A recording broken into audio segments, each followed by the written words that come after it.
Hello everyone. तो BSc mechanics में motion under central forces यानी कि यूनिट 3 से हमारा आज एक और टॉपिक कर लेते हैं relative and centre of mass coordinates.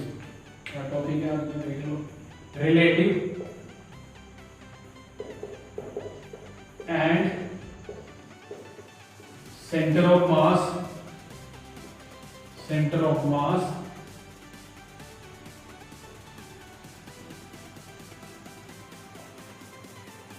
Coordinates.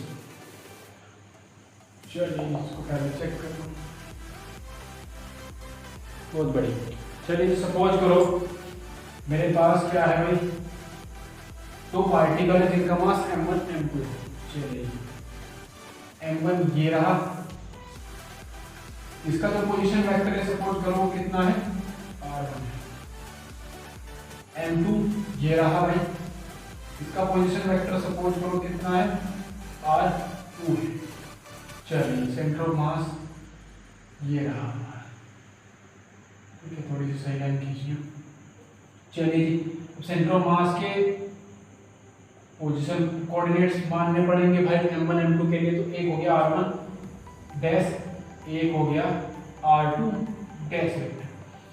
चलिए जी, ये वाला टोटल डिस्टेंस कितना हो जाएगा, r वेक्टर बराबर r1 वेक्टर माइनस, या फिर r1 वेक्टर बराबर r1 वेक्टर माइनस, थोड़ा सा पीछे हो गया वो, ऐसे बनाएंगे r1 vector minus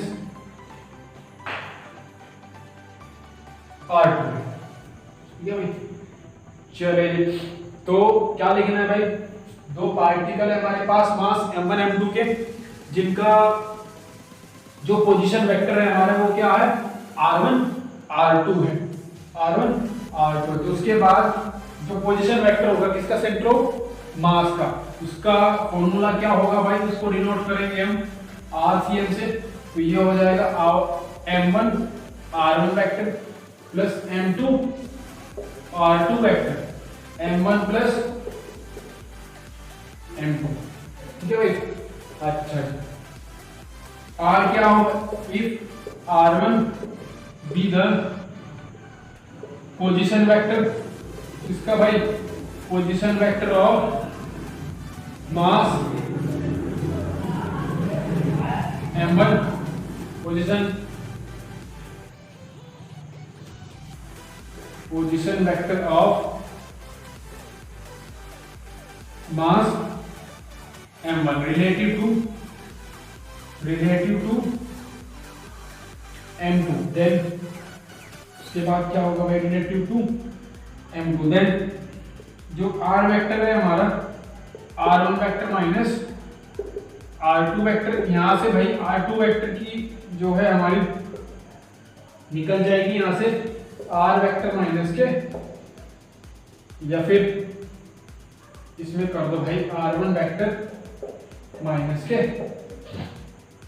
r vector, r2 की वैल्यू ये आ गई हमारी, r2 कितना आ गया भाई, r1 वेक्टर माइनस के r वेक्टर। तो ये वैल्यू भाई कहाँ रख दो, फर्स्ट में रख दो, from first r vector cm is equals to m1 r1 vector plus m2 किसके साथ भाई, इस बार r2 की वैल्यू हमने रख दी m1 प्लस m2, ठीक है।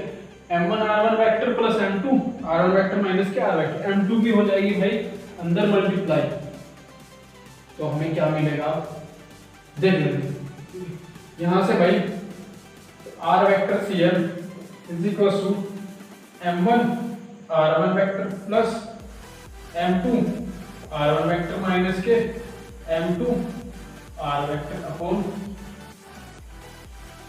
m1 प्लस, ठीक है भाई। नोट करो फिर आगे बढ़ते हैं, बात हटा दूं।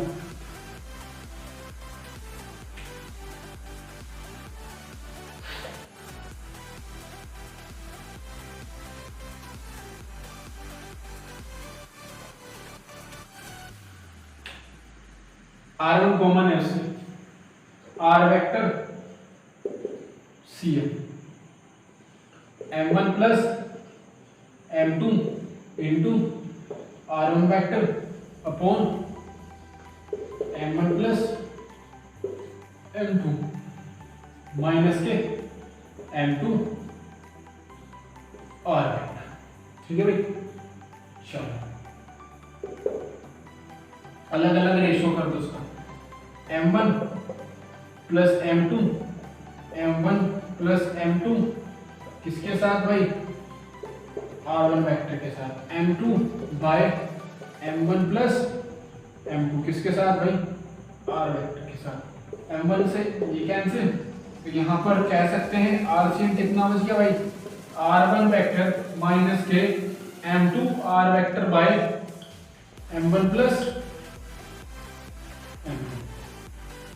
ठीक है, चलो कोई दिक्कत नहीं।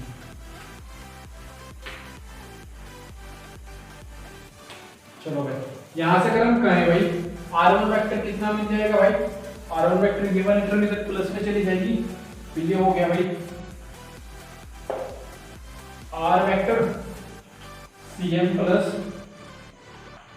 m2 r vector m1 plus m2। अच्छे से घर को लिख देता हूं। ठीक है, सिमिलरली अगर हम कहें भाई सिमिलरली ठीक है, सिमिलरली हमारा जो R2 है भाई, वो R2 कितना आ जाएगा, उसमें माइनस आ जाएगा भाई, कैलकुलेट कर सकते हैं आप लोग। ठीक है, m1 प्लस, ठीक है, डेफिनेशन किसकी भाई, रिड्यूस्ड मास की। अब हमें पता है m2 bye m1 plus m2 किसके इक्वल भाई, म्यू बाय m1 के, म्यू बाय m1 की। ठीक है भाई, चलो फिर r1 और r2 निकल जाएंगे भाई, नोट करो इसको, हटा दूं।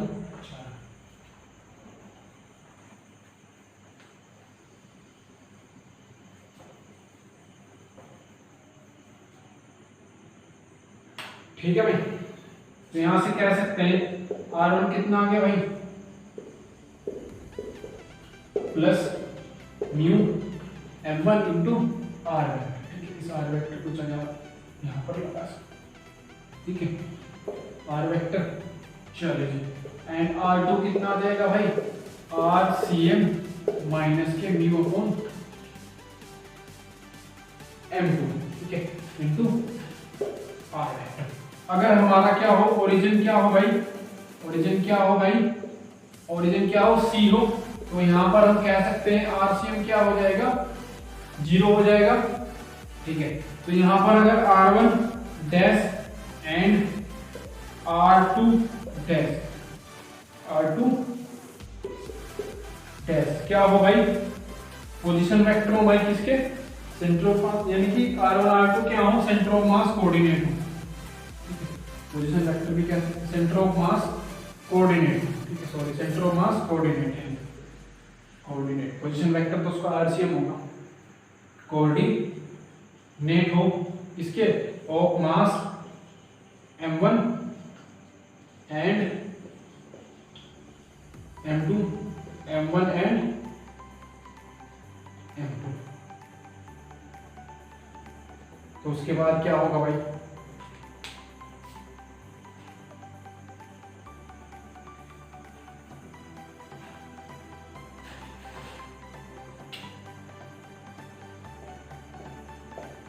R1 डैश वेक्टर कितना हो जाएगा भाई, RCM तो 0 है, म्यू m1 r वेक्टर, और इसी तरीके से भाई विद माइनस साइन r। तो ये भाई रिलेशन आ गया between relative and centre of mass coordinates. ठीक है, कौन से वाला, एक तो ये वाला रिलेशन बन गया भाई, और एक ये वाला रिलेशन बन गया। ठीक है, ये था हमारा relative and centre of mass coordinate. Thank you.